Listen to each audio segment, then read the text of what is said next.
Na amani. Oromoon yoo nyaatan dhaabbilee Oromoon nyaachisa. Beektaa yeroo baay'ee kan nagu akkatti isaan dhaabbileen Oromoo kun uummata Oromoo kana tuffatan kanatu naguba beektaa. Inuma naguban keessa kee. Dantaa sabaa wanti jedhamu soba. Kasayyoon jedhe hin sobne. Dantaa saba ofii dursuu yoo barbaadame kan garaa kee garaatti qabatte sababa kiyyaan uummanni Oromoon gaaga'amin hin beelayin hin du'in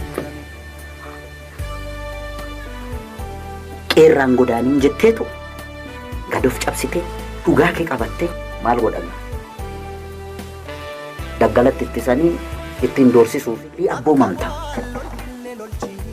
kan isaan wal tuffataniin uummanni keenya dhumaa jira. Oromoon firan qabu jedheera yeroo baay'ee akka arjummaa isaatti akka garaa laafummaa isaatti firan qabu. Hunduu kan isa nyaachuuf hamuummatudha. Humna Oromoo difendi godhu qabu. Oromoon har'as ripheetuma lola. Sababa eenyuti kun? Sababuma tuffii uummata Oromoo irraa qabdu dhaabbilee Oromoo irraan kan ka'edha. Silaa Oromootu qawwee walii bitee magaalaa keessatti wal ijaare ulaa ishii keessannaa ishiin baatu gaaddidduu ishii irra dhaabbachuu qabatu. Ittiin doorsisuu fi ittiin loluun gargarii basa. Kan keessa kiyya na gubuun kan ittiin doorsisuu fi ittiin loluun gargar. Dantaa Oromoodhaaf yaaduun kana nan dhabe. Daandii wal dhoowwuun kun bar salphaadha.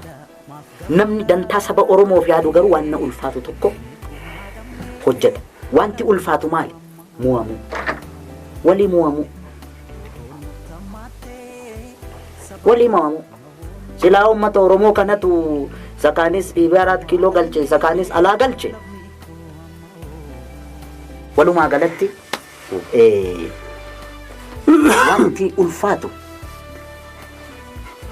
ebelu kana ebelu sana ebelu gantu ebelu hattu ebelu maalo ebelu bitamtuudha waliin jechuu kana waggaa 50 hin baaf abaa'oo kana beektaa maqaa abaa'ootiin nagaduufi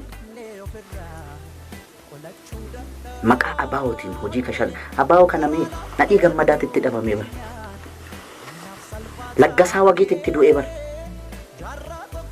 laggasaa wagiin ajjeefamee otoo waggaan guutimmoo ji'a jaame meeqa galaan bara la maqaa laggasaa wagii kaasuun nama ajjeesisu sanatti kaasni irra bar itti amanneeti goota Oromoo ta'uu isaatti amanneeti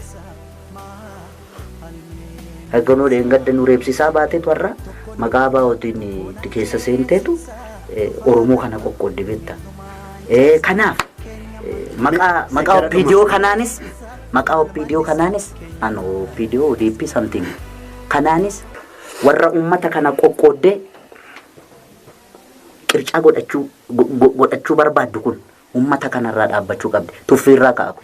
Kanaaf dhibee guddaan kan jiru ormatti dabarsanii ammas carraa Oromoo kana kennan kun warra biyya bulchan warra dhaaba mormituu hoogganan hundi isaanii walii mu'amanii ummata kana luucceessuu qabu taanaan hin qabu malee by the way akkuma isaanuu jedhan luucceessanis luucceessuu baatanis qoqqoodanis qoqqooduu baatanis hundumtuu gaangistara mataa ijaarrate biyyattiin kun akka biyyan taane godha malee gumaan eenyuyyuu akkasitti dhiigni eenyuyyuu dhangala'ee nafu jechuudha walirratti qoosuun hin danda'amu.